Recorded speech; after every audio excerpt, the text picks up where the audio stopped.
Want to share the internet with your friends via Bluetooth from your Samsung phone? Look no further. In this video, I'm going to show you how to turn on Bluetooth tethering to share the internet with your friends. So let's get started. To do that, open Settings, tap Connection, then tap Mobile Hotspot and Tethering. Toggle on the Bluetooth tethering.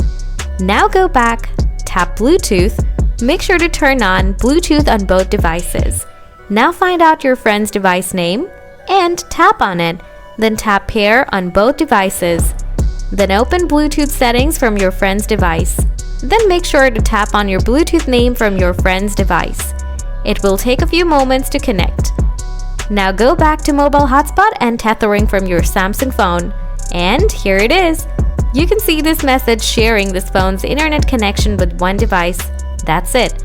So guys, this is how you can share the internet via Bluetooth on Samsung phones. Hope it helps. If you have anything to ask, feel free to ask in the comment box below. Thanks for watching.